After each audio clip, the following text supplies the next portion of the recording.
Good morning. I'm Deborah Wince-Smith, the President of the U.S. Council on Competitiveness, and I'd like to welcome you all to the inaugural dialogue of the Exploring Innovation Frontiers Initiative. This is a strategic new partnership between the Council on Competitiveness and the National Science Foundation, our major supporter for this effort.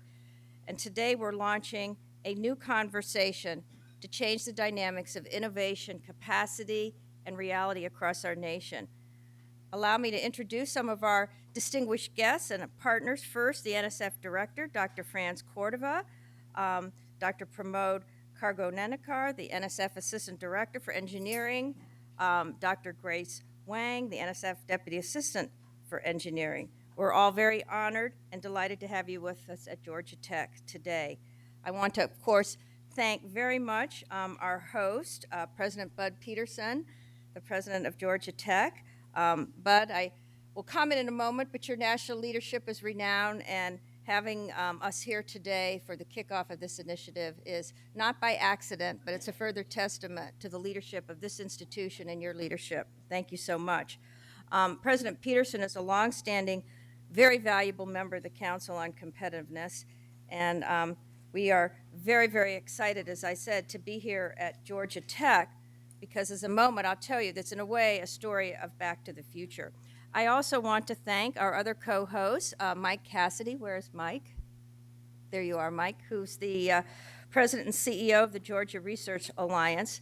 Mike is also a long-standing member and supporter of the Council and really is one of the leaders in the country on both developing new models for collaboration at the regional level that have been emulated around the world with huge impact. Also would like to recognize and thank Hala Modelmoog, the President and CEO of the Metro Atlanta Chamber, for being a co-host as well. And I think you can see the diversity and dynamic nature of our three hosts here is a testament to what we're trying to accomplish together. I also would like to recognize two members of the Council's Executive Committee that are here with us, Dr. Paul Homer, the Director of Sandia National Lab. Hi, Paul. Thank you for being here. As well as Jim Phillips, the CEO of Nanomech, a fantastic nanotechnology company based in Arkansas. Also, I'd like to recognize and thank the Council team. I think you all know Chad Evans, our Executive Vice President, who's played such a major role in this initiative, as well as Mike Vandersloot, our Vice President, and Rachel Merriman. Thank you all for getting us here today. The Council, as I've said, has very deep ties to this region, to Atlanta, and of course to Georgia Tech. Our former chairman of the Council, Dwayne Ackerman, when he was the CEO of Bell South, served as our leader, and Wayne Clough, the former president of Georgia Tech, and most recently the very distinguished secretary of the Smithsonian, served as our vice chair for all our universities for many years. And both of these leaders brought tremendous vision and commitment to the Council, and they launched together many transformative activities across the country and the world that are having an impact today, including our groundbreaking clusters of innovation work that Wayne and Dwayne really co-designed back in 1998. And all of us who work in the space know all around the world there are cluster mapping projects and cluster this and that, but it all started here in Atlanta under the leadership of Dwayne Ackerman and Wayne Clough. Very importantly, almost a little over 10 years ago, here in this wonderful facility, we launched together the National Innovation Initiative that Wayne Clough led with the former CEO of IBM, Sam Palmisano. And I think when I was looking back and remembering this, and Chad reminded me, it was snowing. It was in February. It's hard to believe with the heat here that it was snowing, but it was. But we brought together over 125 national leaders, and we really began this very important conversation. It was an exploratory activity at the time, just as we're exploring the future now, on how to really understand what was happening in innovation, and very importantly, how we would optimize our society to really develop a capacity in which innovation would be the single most important factor in shaping our prosperity. And of course, over this period of time, we've seen so much progress, the American Competes legislation, Governor Napolitano at the time led her Chairs initiative based on the NII, and it really went viral, not just in the United States, but around the world. And so that's why we're here again today at Georgia Tech to begin the next generation of our work on exploring innovation frontiers. We all know, of course, that the innovation landscape has just radically, fundamentally changed. And so we're going to be looking at a whole set of issues. For businesses, we're going to examine how they develop and deploy new business models that take them into new competitiveness space in a world where everyone is competing for everything, everywhere, all the time. For our innovation research community and for policymakers, we're also going to look at how together we can create the sustainable partnerships to really turbocharge our environment for innovation. We have, building on getting us to today, two very powerful, longstanding leadership groups in the Council on Competitiveness I'd like to recognize, and that is our Technology Leadership and Strategy Initiative. This is an ongoing dialogue that brings together America's leading chief technology officers with vice presidents or vice provosts from our universities and deputy lab directors to really make the business case for our long-term strategic investments in research and development and how we create value out of those assets. And that work is co-chaired by the CTO of GE. I want to thank Mark Little, one of our co-chairs and founders, for being with us, as well as the CTO of John Deere, and now the CTO of the Boeing Company has joined that leadership group. I also want to recognize and thank Lockheed Martin because their former CTO also was one of the founders of the TLSI. Over the last 7 years that we've been working together, we've really gotten a very clear, constant voice from our CTOs, and that is that in order to retain our leadership in science and technology, we can't use the skills and the models and the strategies of the past. And continually, we're focusing on the need to increase the speed and volume of our science and technology, moving from the lab to the marketplace, from startups to scale-ups. We're also connecting the work of our chief technology officers to the National Engineering Forum, which is another strategic public-private partnership, in this case led by Lockheed Martin and the Council on Competitiveness. Across the nation, we're looking through regional dialogues at the whole future of the engineering enterprise and how can we ensure that we have the engineering capacity, capability, and competitiveness to solve the challenges and capture the opportunities of the 21st century. And again, I want to thank Bud and the Georgia Tech team for hosting one of the NEF dialogues as well. Now, turning to the Exploring Innovation Frontiers initiative, there are really three main points I want to make before we launch into our work today and really to capture the focus of this activity. The first is that we know something very remarkable is happening in the innovation ecosystem because we see that these innovation capabilities and activities are emerging outside the traditional systems and institutions of research and innovation. Many of these systems now are supporting independent innovators, and they're stretching across the whole continuum from ideation and invention, from financing and manufacturing and marketing and partnership brokering. For example, and many of you know this, with the cost of DNA sequencing just falling through the floor, and with the development of inexpensive tools such as centrifuges, and the proliferation now, more and more, of high-performance computing tools into our small and medium enterprises, we're seeing with crowdfunding and doctoral students and all beginning to really move forward with open innovation platforms that are providing places and processes that are going to connect innovation seekers with problem solvers and offering new ways to get more people innovative. Who would have thought even 5 years ago that DNA sequencing could be in the hands of an individual innovator? But that is indeed what's happened. Dozens of these platforms have sprung up across the country, including Metro Atlanta in partnership with 9 Sigma. They've established an open innovation forum to encourage this new innovation model here in Atlanta. We're also seeing the democratization of financing for innovation, embodying in so many web-based crowdfunding sites such as Kickstarter and EquityNet and Crowdfunder. It's hard to believe that Kickstarter has raised more than $1.6 billion from 8.4 million people, and about 1,000 technology projects are now seeking funding through Kickstarter as we speak. A tiny startup company called Oculus VR used Kickstarter to raise $2.4 million from 10,000 people to fund development of their virtual reality headset.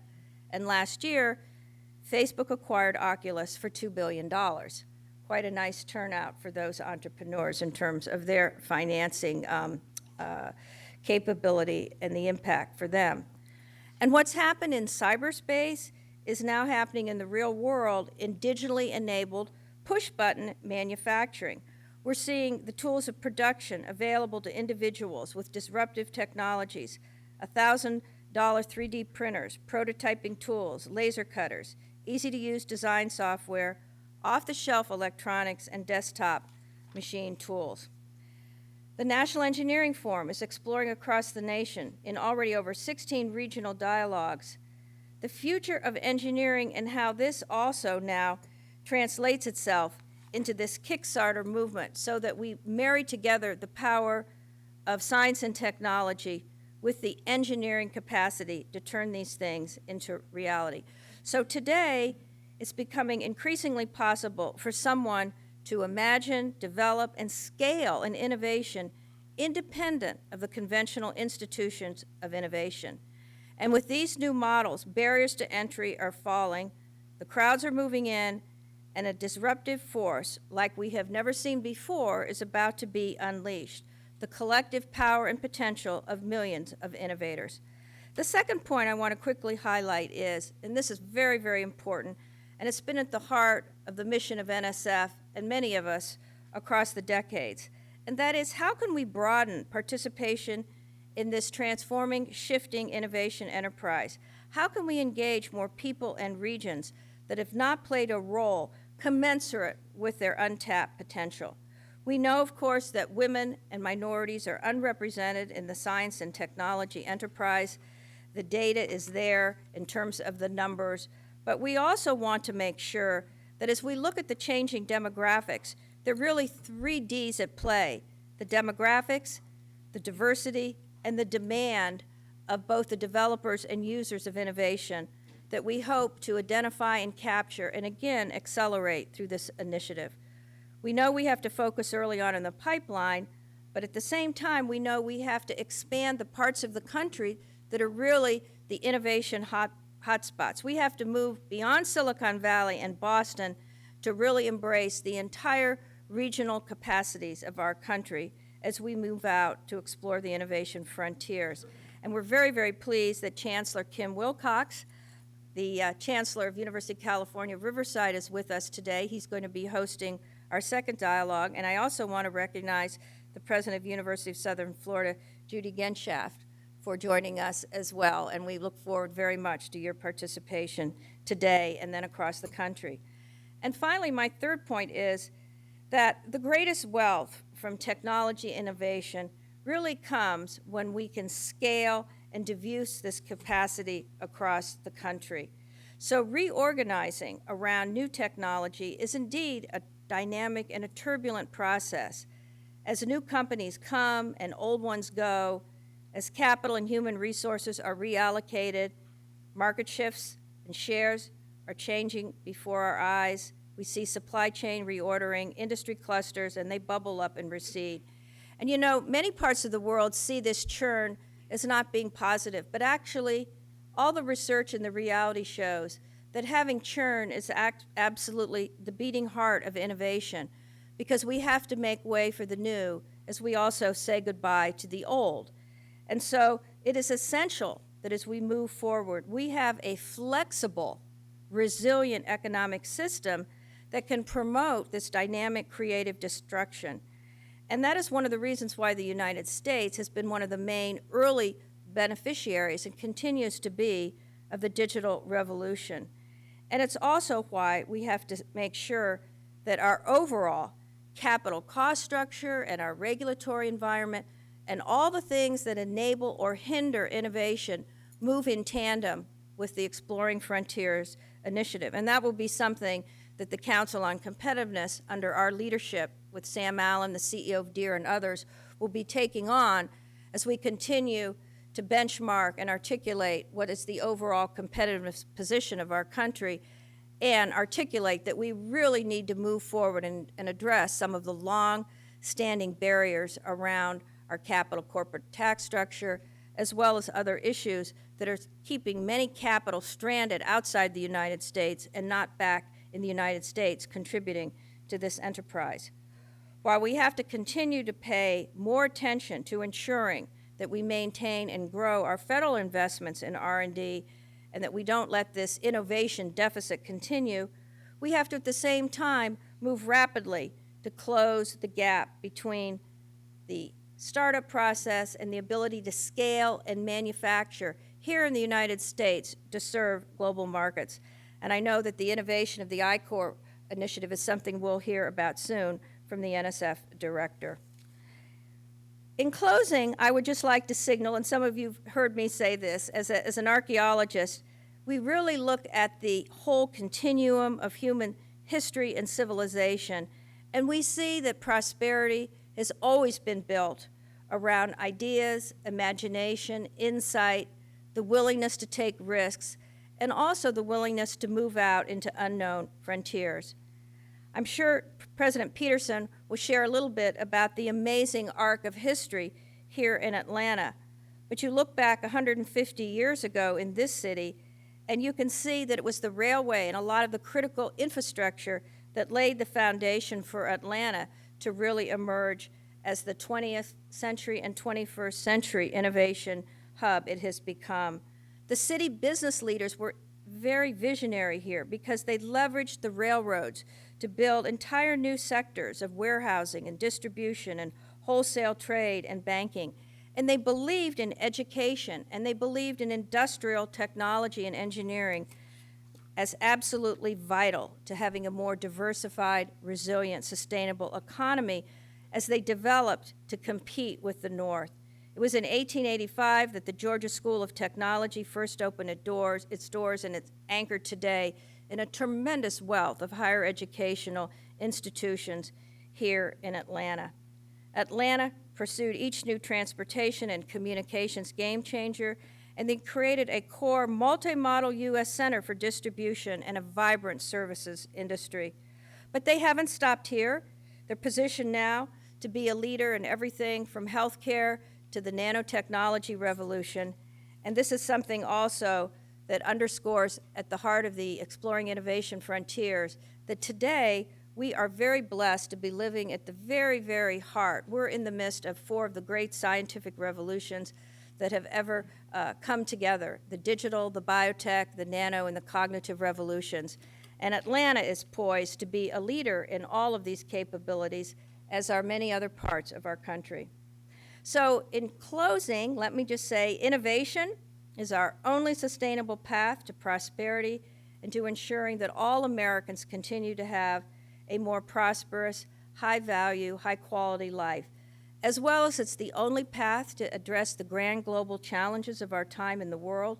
It's the only path also to stimulate and drive global growth and ensure that we have global security as well. It's now my pleasure to introduce Georgia Tech's 11th president, Dr. J.B. Bud Peterson. He has been here at Georgia Tech now for over 6 years, and he has developed and implemented a very forward visionary strategic plan. He has launched the public phase of another fabulous, I believe, $1.45 billion campaign. Georgia Tech has increased its student applications and enrollment, attracting the best and brightest from around the world. And a hallmark of his tenure has been really to move out very aggressively to design and forge strategic partnerships and collaborations across all the spectrum of the enterprise. Georgia Tech has attracted more startups and companies to Technology Square, and it really is an innovation zone. And of course, Bud Peterson is a national figure. Not only is he serving on so many committees and government task force, he's a very distinguished member of the National Science Board. He was appointed by President George W. Bush and again by President Obama. And we're very, very proud and honored that he is hosting us here today for the launch of the Exploring Innovation Frontiers Initiative. Dr. Peterson.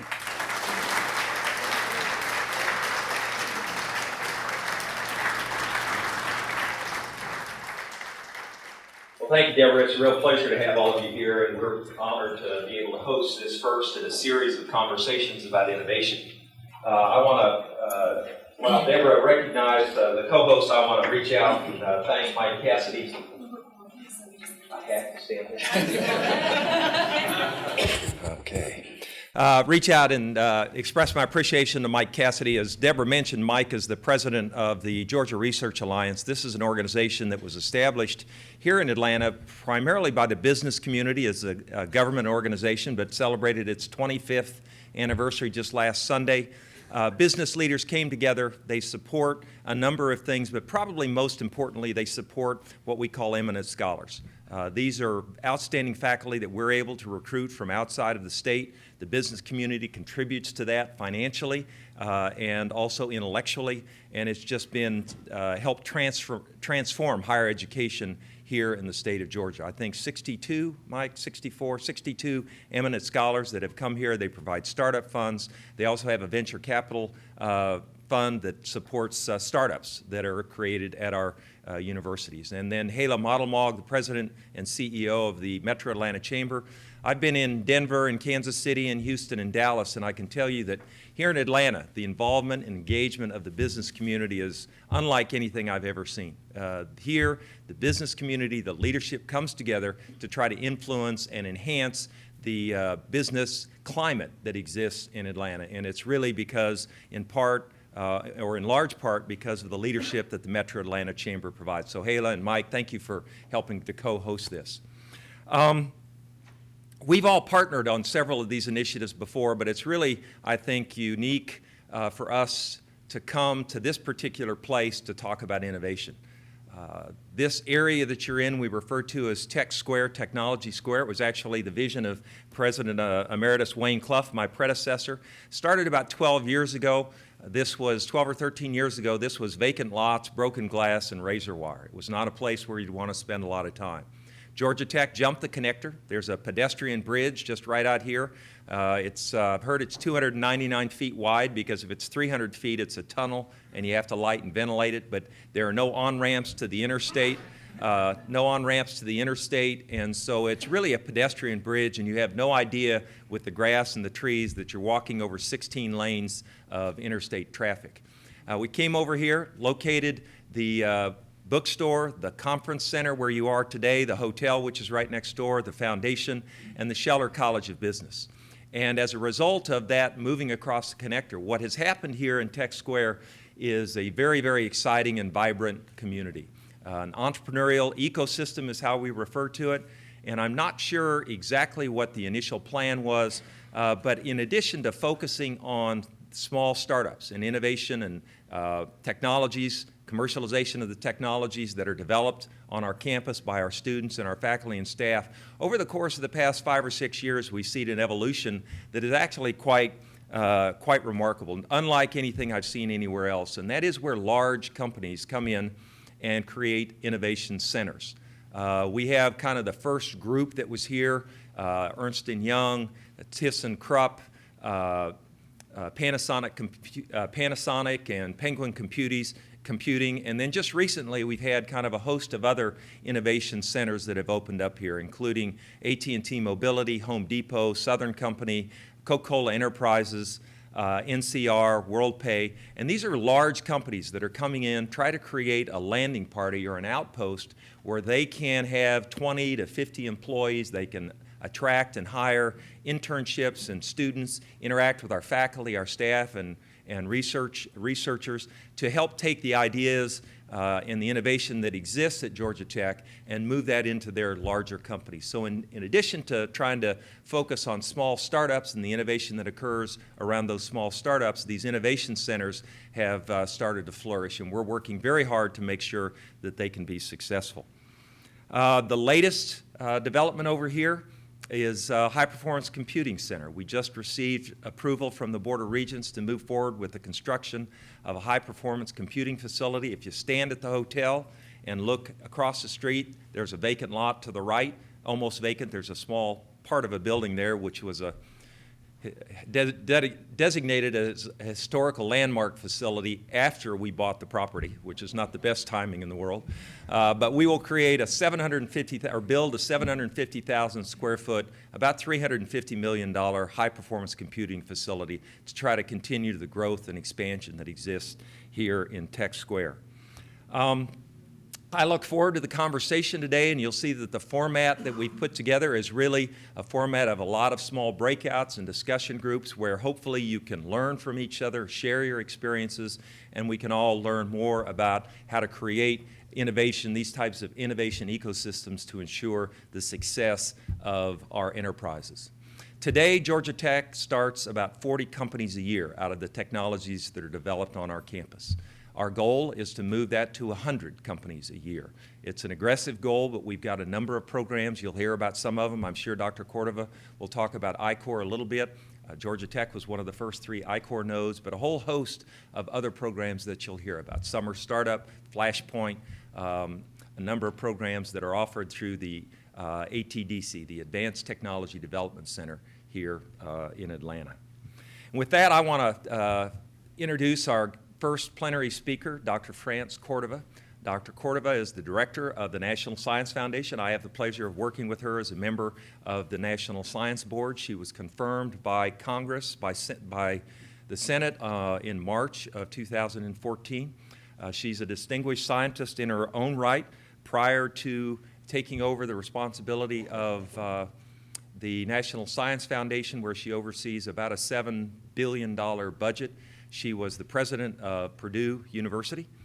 She was, before that, the chancellor at the University of California at Riverside, and I think the vice president for research at UC Santa Barbara, and then was at Penn State for a little bit before that.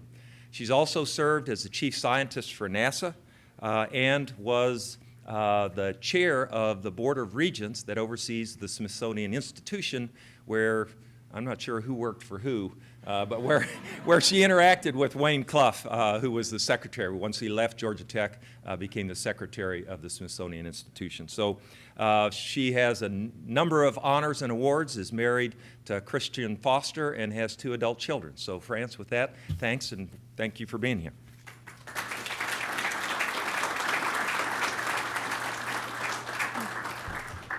Good morning, everyone.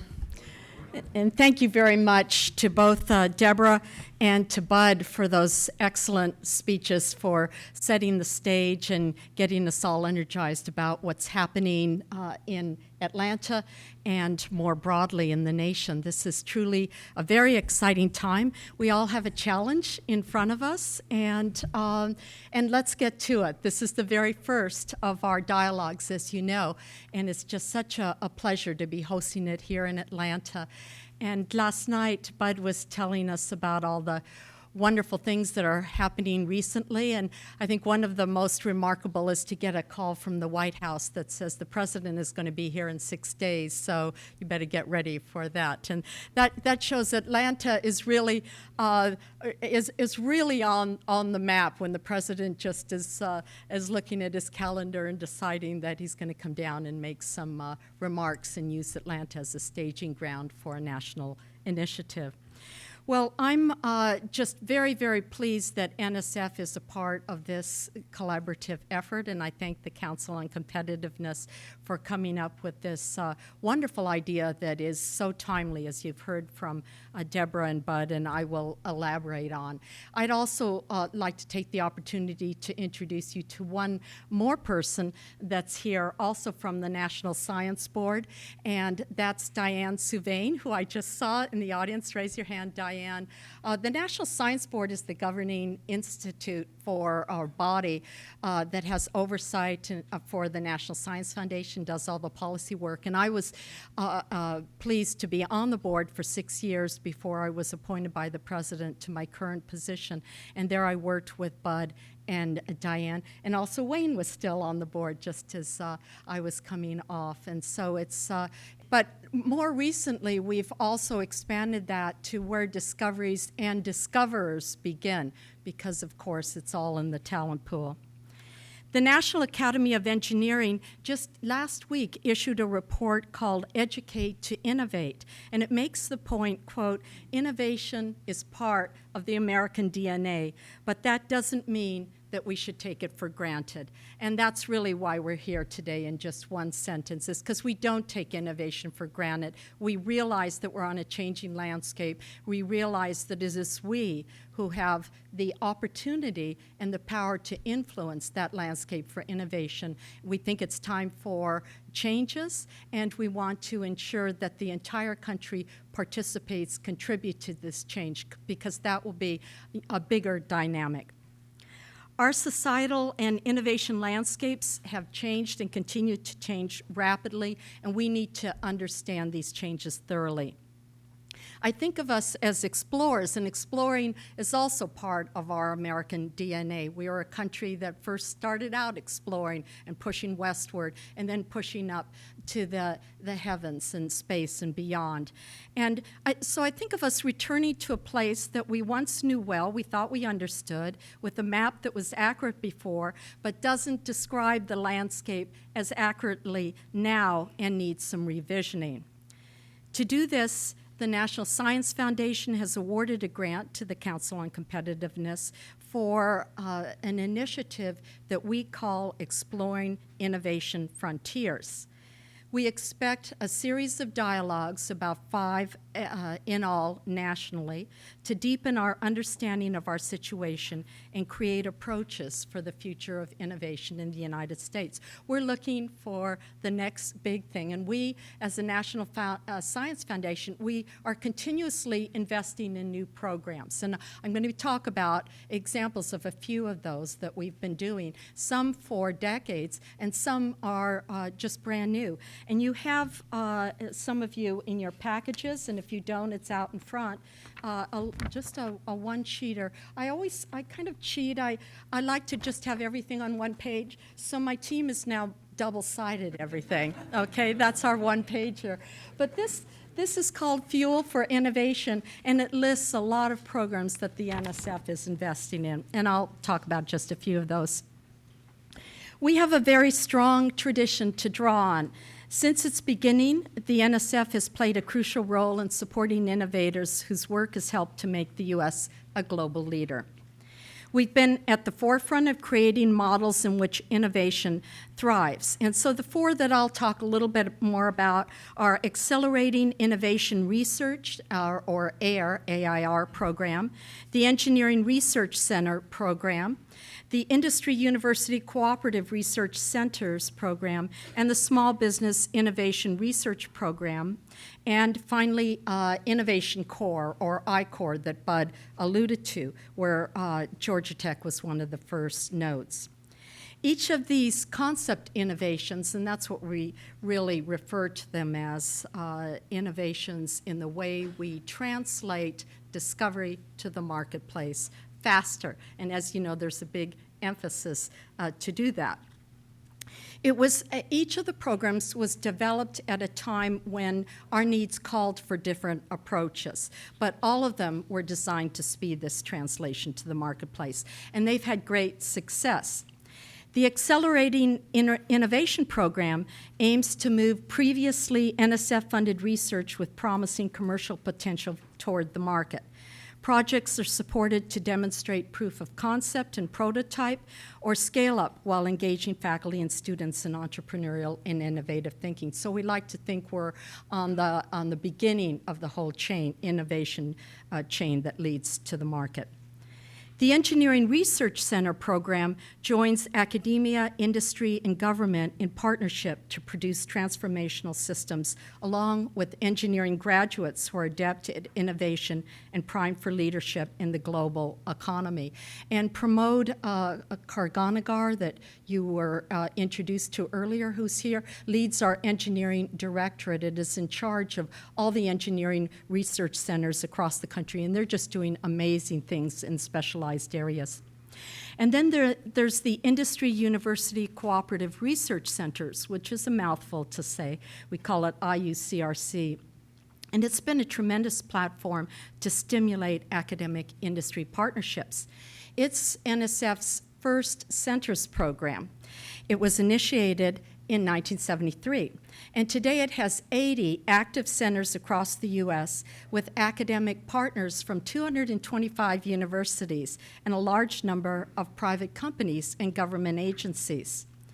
It's been a model for other NSF programs in its effectiveness in promoting partnerships, working collaboratively, and benefiting both universities and their industry partners by focusing on basic research that's designed to meet the needs of industry partners. We think that this came along just as the time that places like Bell Labs, which had, as you know, decades ago, a vital R&D enterprise and would do this kind of work on basic research, just as that was winding down. And so a new model, when all the baby bells got created, that kind of left us. So the new model is for industry to invest directly in universities, and the IUCRC came along just at the right time. A case study of 3 of these centers in 3 different industry sectors show that for each dollar NSF invested in them, the estimated value of the impact was $64. Now, what else do we have that you put in $1 and you get out $64? That's pretty remarkable. The collaboration spurs the development of fundamental research in directions relevant to industry, and the integral involvement of industry has led to its strong support of the program. And really, the leveraging factor of industry to universities is about 10 to 1. In most of the programs NSF funds, it's the opposite, that NSF is putting in a lot more money. But in this program, industry is putting in the most. The direct transfer of university-developed ideas, research results, and technology showcases the value of the academic partners in improving the competitiveness of U.S. industry and its relative position in world markets. And then the concept to support small businesses and catalyze the commercialization of their technology was another thing that was born at NSF in the late 1970s and was written into law in 1982 as the Small Business Innovation Research Program, called SBIR. It's a great example of how NSF creates the models of innovation and helps them grow to make much larger scale impacts. And like so much of what NSF does, this model has been replicated throughout the federal government. At the beginning, in 1982, NSF's investment was $1 million. And today, there are 11 federal agencies, all with SBIR programs modeled on NSF's, and the total investment is $2.5 billion. So that's how successful it's been. And then the last program that I'll mention as a particular example is our most recent in this space. It's called Innovation Corps, or I-Corps for short. It was established just 4 years ago.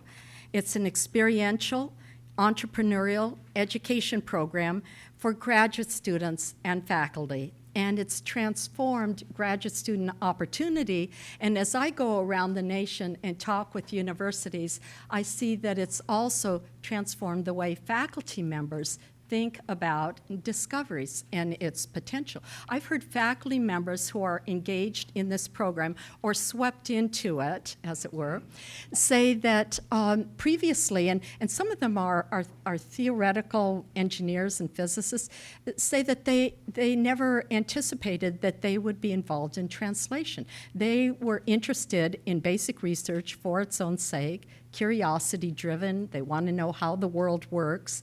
They made a discovery. Somebody said, come on in to our I-Corps program. We can help our students figure out what the market potential is for this discovery. And they've been captured by that notion and by its benefits and its results. So it is really a culture-changing agent in just this one young program. It's generated tremendous interest and excitements. It's now been adopted by at least 2 other agencies, the NIH last year and this year by the Department of energy. And it's also been adopted by the country of Mexico. I went last May with Secretary Kerry to Mexico City, and Secretary Kerry announced on behalf of the State Department it was actually putting in some money to get it started in Mexico, and we loaned our top specialist from NSF to help them get it launched. And just a couple of months ago, I was back in Mexico City for the one-year anniversary of this program and have seen its results. And as you heard from Bud, Georgia Tech is home of one of the 7 I-Core nodes that provide the I-Core curriculum for faculty and graduate students. Now, this was something, the reason I'm elaborating a bit on this model is that when you actually look at its history, and I don't know all the convolutions, as you know, whenever you get something great going, everybody is saying they were a father of it. But one of the fathers is a person named Steve Blank. And that name may be familiar to some of you. He was a professor at Stanford University. And he was arguably the first person to think of this model of how to engage his graduate students in translation to the marketplace. He ended up having hundreds and hundreds of students in his class, developing it into a kind of MOOC. The relationship with Stanford didn't work out so well, so he went off and started it on his own. But the model, and as people heard about it, one of our congressmen, in fact, Dan Lipinski, who is on the committee that authorizes NSF, was so entranced by it, he went over there to the Bay Area to see what was going on and how Steve taught his class. And NSF and the previous director of NSF, Subra Suresh, who had been a dean at MIT, was very familiar with it. He got his team examining it and developed a kind of NSF model to launch this into a bigger platform. And again, it started with something on the order of $1 million, and now we're putting in 30, and it's going up to 40, $60 million. And of course, it's just highly, highly leveraged, and it's sprouted up just like weeds all over the country. So I want to tell you about just one example of a Georgia Tech I-Core graduate who is, just to give you a flavor for what's going on here, it's electrical and computer science professor Ayana Howard. With the help from NSF grant, Professor Howard's research led to the creation of an input device that would enable children with disabilities to operate tablet computers. She wanted to commercialize the technology to get it in the hands of children and started a company called Zyrobotics. And some of you, anybody familiar with that company here? Okay. To commercialize the device, which, as things turned out, had a much larger market than Professor Howard originally imagined. That was the great thing about the I-Core curriculum and approach, is that it opens you up to a much bigger market potential for your discovery. And now it's been extended to adults with disabilities and potentially to persons with Alzheimer's. Howard says that, quote, without I-Core, I wouldn't have thought to pursue this. They showed us how to talk about the technology in terms that the public could understand. And I-Core made us take a step back and asked if what we had developed was of potential, of value to potential customers. Again, responding to current needs, we're funding next generation programs to encourage the development of gigabit applications in areas of national priority. So our Computer Information Science and Engineering Directorate is working closely with our Engineering Directorate and others at NSF to do this. So we've had, out of computer science, a series of contests, hackathons. We had about 30 teams developing apps that cities and regions have used and venture capitalists have acquired. So it's really not only changed faculty culture, it's changed our culture. These innovation models have served and will continue to serve well. But to remain on the leading edge, we need to anticipate the dynamic nature of the innovation ecosystems and ask how we can create new approaches and models for the nation's science and engineering research to create value for everyone. Last week, Steve Case, who is also member of the Smithsonian Board of Regents and well known to a lot of you here for his starting of AOL and to Wayne and me for his work in the Smithsonian, he wrote a piece in the Washington Post, I'm not sure if you saw it, about the coming third wave of the internet. Wave one created the landscape. It kind of got us started, ARPANET and the NSFNet, all the work in creating the internet. Wave two created new ways for people to find information in each other, the smartphones and iPads and so on. And wave three, he says, will integrate the internet into everyday life.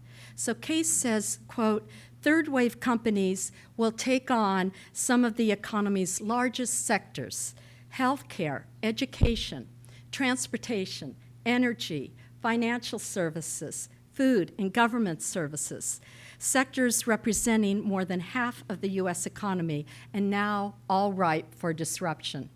So disruption's a scary thing, but we in science and technologies are used to being scared. We're used to being disrupted. Companies are not. A lot of times this disruption comes from the sidelines, but it transforms our companies, and they have to adapt, and the opportunities are just immense. Case also addressed another very important point that's relevant to where we're doing these dialogues. He addressed the exclusionary nature of today's investment and the geographic concentration of venture capital. He said, quote, last year, 75% of venture capital went to just 3 states, California, Massachusetts, and New York. But 75% of our Fortune 500 companies are located in the 47 other states. And I think Bud mentioned last night that 20 of them are right here in the Atlanta area. These companies and regions will be playing a pivotal role in the future economy. In other words, we all need to ride the third wave from Silicon Valley to Atlanta, Georgia. Case, of course, was writing about the internet, but you think about all the other discovery frontiers that are just really ripe for changing our world. What will those third waves look like? The future of optics and photonics, that's a big thing that NSF is investing about. Science Magazine was a cover story recently.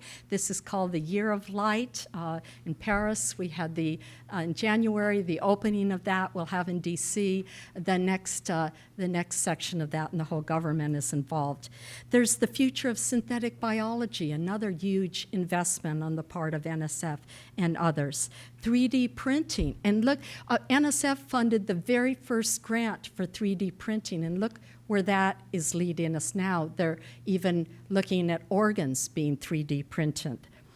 The microbiome, another big landscape, and then there's gene editing and all the promise and frankly, challenges that gene editing throws our way.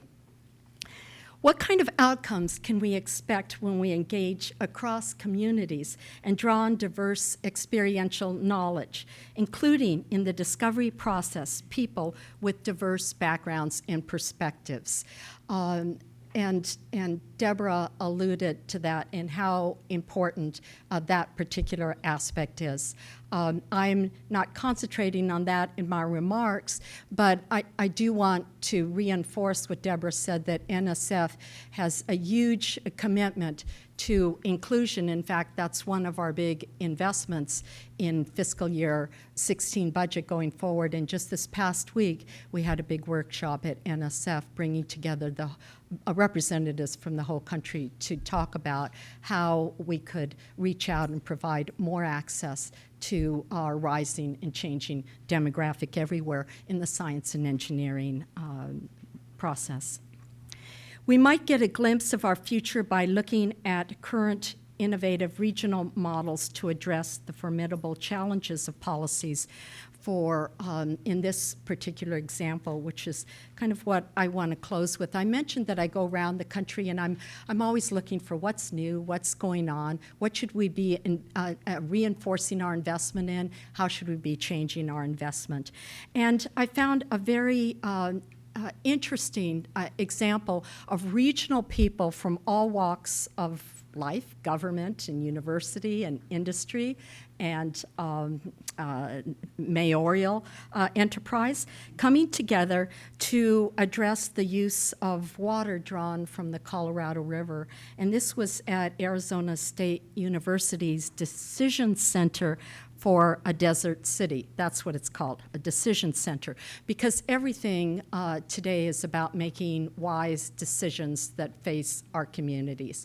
And the real challenge is how you include technology, science, and innovation, but also good policy work, and you make that very informed by your knowledge base.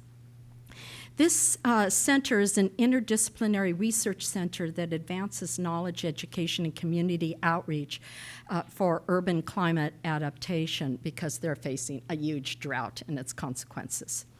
The center's focus is on this regional issue that has global implications, with an array of variables that affect the security of water supplies because of changes in climate and competing demands among urban, agricultural, and energy production needs for water. They have a big nuclear power plant right there. They have a huge agricultural producing region. They have a huge urban and urban-rural interface that needs to be accommodated. Part of the center's work is connected to the NSF-funded decision-making under uncertainty collaborative groups. The primary goals of the groups are to increase basic understanding of decision-making processes. How do we make decisions? What should we be including in those? And developing tools for decision makers and facilitating interaction among researchers and decision makers. I think that this center is an inspiring example of how research applied to public programs can provide great public benefits, and that's a frontier NSF wants to be on. So glimpsing the third wave is why I'm excited about the launch of these dialogues among the strong thinkers in the Exploring Innovation Frontiers initiative. I look forward to the high-impact insights that you'll produce here in Atlanta that will jumpstart the upcoming dialogues elsewhere in the nation. And as was mentioned earlier, we have the chancellor of the campus, UC Riverside, with us, Kim Wilcox, where the next dialogue will be, who wants to get a preview of this jumpstart right now. We're trying to choose areas that are very, very different, one from each other, and see what kind of knowledge we can gain from that. New collaborations among universities, industry, investors, and the public sector can lead us to the discovery of ways to develop innovation ecosystems at national and community scales. So I began my talk with reference to our nation's rich heritage of innovation. This is something that's precious and inspiring. It makes a valuable reference as we look again at the landscape to draw a new map. The map that we draw now has to be dynamic and serve at all scales, at large scales and at micro scales, to reflect the explorations of innovators in global and community contexts. And it has to reflect the diversity of our innovators. When diverse and creative minds bond together to create knowledge and find solutions, to forge something needed and something new, the possibilities are astounding. I'm excited about what lies ahead of us. Thank you for your collaboration. I think we have our challenge in front of us. Thank you.